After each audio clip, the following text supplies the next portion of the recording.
What's going on, guys? Victor here with a brand new video, and the UFC is back once again for another fight night in Sin City, Las Vegas, Nevada, and boy, do we have a good one for you. The main event is going to be headlined by Ciryl Gane, who's 7-0 versus the 11-1 Jairzinho Rozenstruik.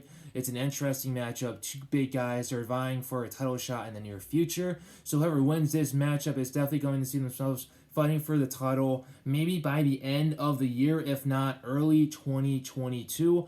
Just because of the whole entire Jon Jones factor, and obviously the rematch between Stipe Miocic versus Francis Ngannou. If Francis wins, he's most likely going to face Jon Jones, and that's probably going to happen towards the end of the year. Depending on if there's a rematch, another fight between Stipe and Ngannou, if they want to run that back for a trilogy fight. Obviously, Stipe won the first one, and then if Francis wins, they might enforce that trilogy depending on what Stipe wants. He's getting old. He says he wants to retire in the near future. He's basically cleaned out the whole entire heavyweight division, so we're going to have to see what happens. But whoever wins this fight this Saturday between Ciryl Gane and Jairzinho Rozenstruik can very much see themselves fighting the winner of that opponent, maybe even Jon Jones, in the very near future. Obviously, Ciryl Gane is a very technical striker. His striking is very crisp. It's very clean because of his background and kickboxing. And you got Ciryl Gane. He used to train with Francis Ngannou when Francis used to train all the way back in the old days in the country of France, which is his adopted home country. He was born in Cameroon, decided that he wanted to immigrate to France. It wasn't easy at the beginning, but he was able to make a living off of what he was able to do at that time before becoming a professional mixed martial artist. Obviously, Francis did want to become a professional boxer, but there's more success in mixed martial arts than there is in boxing, and you definitely become a professional in MMA faster than you can in boxing. So Francis went that route. During this time there training in France, he was partners with Ciryl Gane, so Ciryl Gane definitely knows how to take a punch. His chin hasn't been tested yet, but it might be on Saturday, so it's going to be an amazing fight. I'm not going to preview 100% because I want to go over these other fights that will be going on as well.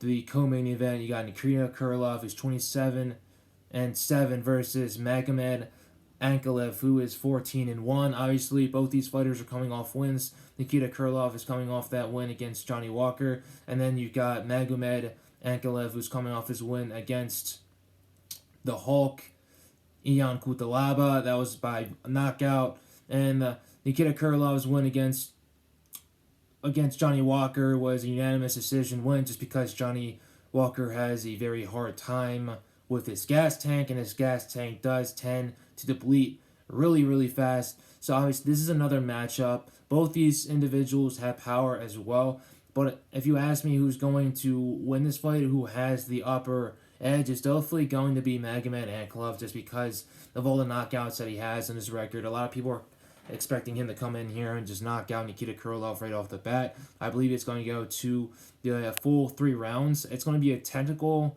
battle, but if I were Nikita Krylov, just keep the movement, keep the head movement, which is going to be the most important, because you don't want your head to be as stiff as a board just so it can be knocked out of place with how hard Magomed Ankalaev actually hits. And the best place for Krylov to actually take the fight is going to be on the ground. That way his insurance policy is paid in full, because if it's the more the fight is on the feet, the lesser chance he actually has of winning. So that's another interesting matchup right there. Another one on this card, because this main card is just stacked, guys. It's absolutely stacked, and I love it.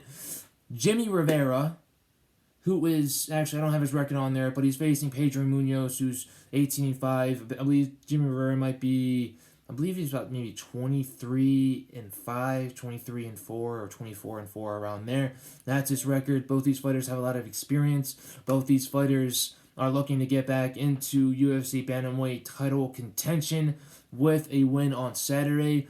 As we all know, Pedro Munoz, he's always going in there to knock your head off. He's not the most technical fighter out there, but his striking is just, it's out of here, man. If you think about it, he's always going to the body. He's always going to the head. He had a striking clinic against Frankie Edgar. Obviously, that fight was very close. He got the short end of the stick right there. He didn't win. Jeremy Rivera, his last win was against Cody Stamann. That was by unanimous decision. There's a little bit back and forth. It wasn't really a dominant victory. He just picked his shots a whole lot better than Cody did. But like I said, it's a very interesting matchup right here. And if you ask me who's probably going to have the upper edge, I believe it's going to be Pedro. He's lost 2 in a row. He's going to be more hungry. He's going to be wanting to get that win more than Jimmy Rivera. And Jimmy's trying to get back in that top 5 of the rankings because that's where he used to be until he suffered a couple of losses. Obviously, he lost to El Joe. He lost to Peter Yan. He's able to get that win against Cody Stamann.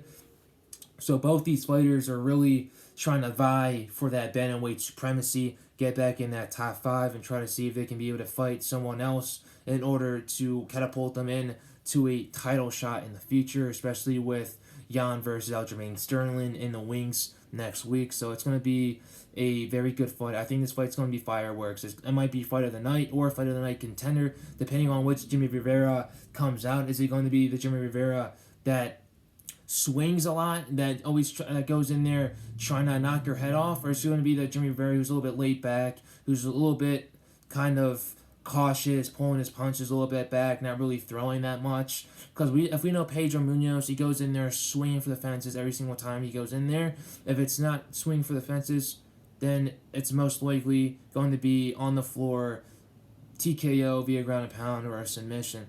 Both these guys are both very complete mixed martial artists. The Puerto Rican versus the Brazilian. I can't wait until I see this matchup. Next one on the dock right here is Angela Hill 12-9 versus Ashley Yoder 8-6. Obviously, both of their records, not really that good if you ask me.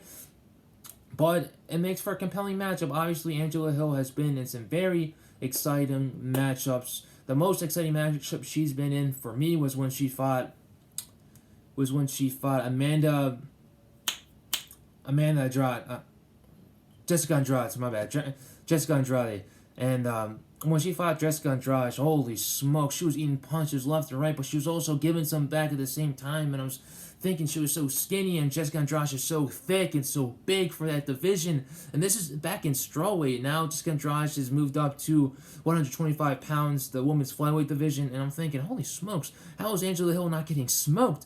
But she didn't. She was able to stay in there. She also had a great fight against Gadelia. Claudia Gadelia. She lost that fight. I thought she won that fight, if you ask me. And then she had another fight against Waterson, I believe. Waterson. I'm trying to remember her name because she hasn't competed in a while, but she fought against Waterson, and she lost that fight. It was a very close back and forth fight. Could have been a fight of the year candidate, especially for the women's. Obviously not coming anywhere to beat Wei Li versus Joanna, but obviously it was a very exciting matchup. So obviously Hill is coming off of some losses. She's trying to get back into the win column, and she was supposed to fight a couple of times, but obviously those fights didn't really pull through. So obviously Hill is basically fighting for her career, fighting for her life. So is Ashley Yoder as well. 8-6 isn't the best record, especially for being in the UFC. So obviously both these girls have a lot to fight for, especially when it comes to staying in the company. I believe that Hill is going to win this. Angela Hill is going to win this fight just because she's going to be the hungrier fighter. And she's taller, she's lanky, and I believe she'll be able to pull something off, but by unanimous decision. I don't think she's going to get the finish at all. Interesting matchup. And the last one I got is Alex Caceres versus Kevin Croom. Kevin Croom took a fight against Roosevelt Roberts in 24 hours notice, and he's able to dispatch of him in less than a round, in less than 50 seconds. That's what I'm going to say right there. And it was a great fight, but it got overturned because he had marijuana in his system, which is absolute BS. These athletic commissions need to get their ish straightened out, but eventually in the future they will. And they won't care about testing positive for THC because smoking marijuana, smoking CBD doesn't give you an athletic advantage whatsoever. But Alex Caceres is still a young guy in the UFC. He's been in there maybe about 10 plus years. He started very, very young, faced a couple killers, Uriah Faber, and a couple other legends as well. But he's back, and this is going to be another interesting matchup. But I think the experience between Kroom, and both these fighters have experience. Obviously, Caceres 17-12 versus Kroom 21-12. I believe Kroom's experience is going to show out, and I believe he's going to win. I believe he's going to pour on the pressure, and Alex Caceres is going to be a little bit flustered, and he won't really know how to deal with the pressure of Kevin Kroom. Obviously, Kevin Kroom is coming off that big victory that got overturned, so he's going to want to get a win back. And let's see what happens. Obviously, Alex Caceres, the last victory that I really know is when he beat